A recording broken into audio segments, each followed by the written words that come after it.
Hi, folks. My name is Greg McLawsen. I'm the Affidavit of Support lawyer. I help plaintiffs enforce the USCIS Form I-864 in federal litigation all across the United States.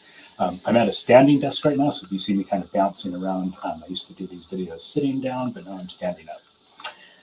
I wanted to address something that I feel like just comes up all the time, and that's the idea of settling lawsuits as a bad thing.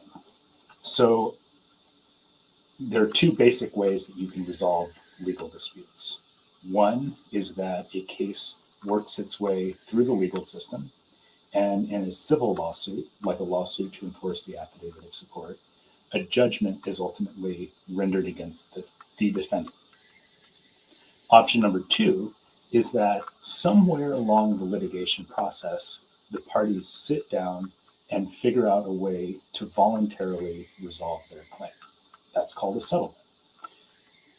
I hear very often from my clients, usually early in the case, I don't want to settle my case. I don't want to settle.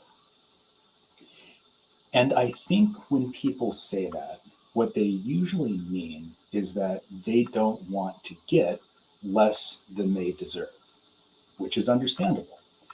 In an affidavit of support lawsuit, the damages that a plaintiff can potentially recover are tied to 125% of the poverty guideline.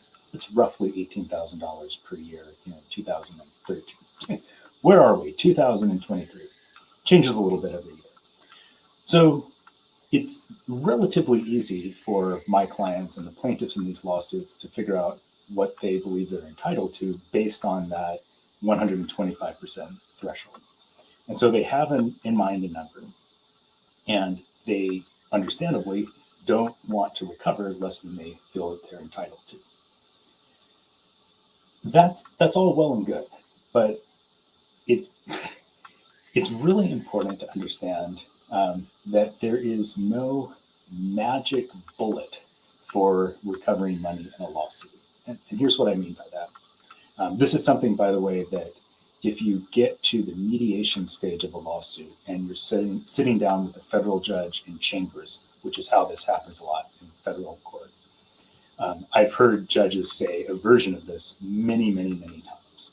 And that is, think about what is going to happen if a case works its way through the litigation life cycle. This is not family court, and this is not criminal court. Things don't happen fast. So the potential timeline for a federal lawsuit, it varies a whole lot by jurisdiction, but we're talking about from beginning a lawsuit to getting a judgment following a jury trial, if you have to go all that way, you're really talking about a minimum of a year, except for a couple of districts like the Eastern District of Virginia. But most places you're talking about a year or more. Now, with limited exceptions, in that year, with the case working its way through the litigation cycle, the plaintiff isn't going to be receiving any money from the defendant. Now, there are special cases. Sometimes we're able to get an injunction compelling the defendant to pay the plaintiff. But in most cases, as a plaintiff in a lawsuit to recover money, you don't get paid while the lawsuit is working its way through the system.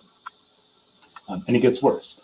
So just because a judgment is entered against the defendant does not mean that you as the plaintiff immediately get paid. What happens? Well, the judgment is entered against the defendant. Some defendants will honor that judgment, voluntarily pay it, and it goes away. More often than not, however, if somebody has already fought this case through the litigation process, you're going to have to use involuntary means to recover the money from the defendant. What does that look like? Well, the Affidavit of Support statute allows for all sorts of standard collection tools, including garnishment, property foreclosure, property seizure. So there are robust mechanisms to get money out of the hands of the defendant. But those, of course, take more time and they take more resources. And by the way, if it goes this route, the person that it is the very worst for is the defendant. This is the person who's potentially going to lose their house, have their wages garnished, have their bank accounts garnished. So it's terrible for them.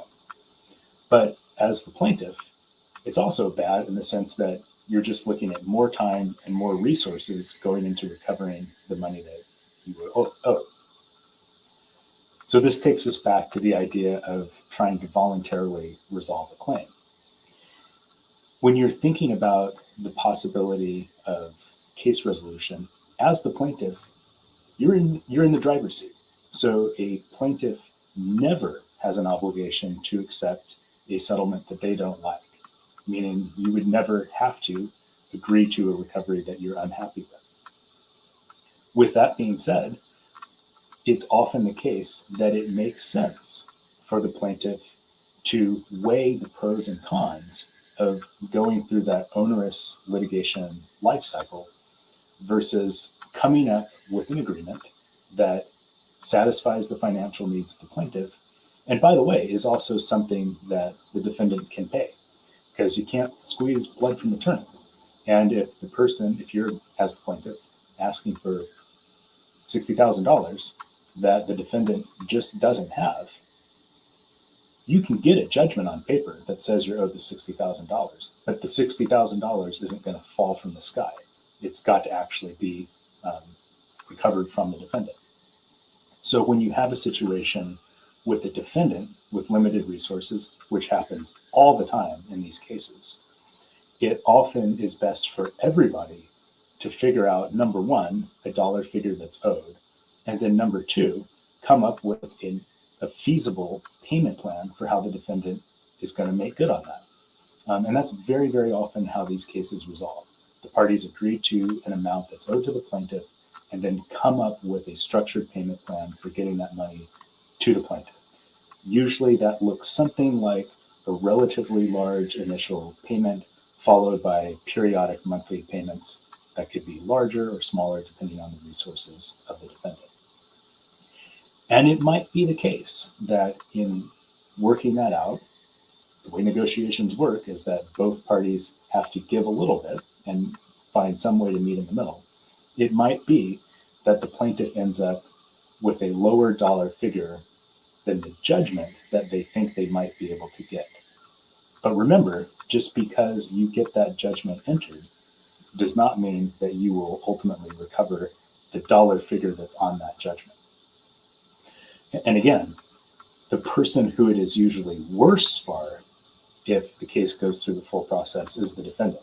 So the message here is not, hey, defendants, you should really be pushing hard for settlement because you're going to come out ahead at the expense of the plaintiff. It's not that at all. It's that everybody comes out ahead in a settlement that works. The plaintiff comes out ahead because they get a certain amount of money that they're happy with. They know when that money is going to come in. And there are enforcement mechanisms, by the way, in any settlement agreement that my client signed to make sure that if the defendant doesn't pay, there are consequences. The defendant is also better off because they're going to end up not having to pay for the entire litigation process and then face involuntary collection measures at the end. So if you disagree and you think settling is a negative compromise, let me know in the comments and I would be happy to engage with that.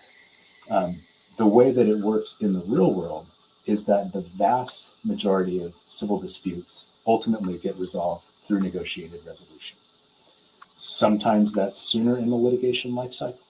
I think that's when all of the attorneys are doing their job best. Sometimes it gets resolved later in the litigation life cycle after parties have exchanged discovery. But usually, in the vast majority of cases, statistically speaking, usually the parties find a way to work it out sooner or later versus going to judgment and dealing with all of the expense and negative consequences of that. Anyway, jump into comments if you have any questions, and take care.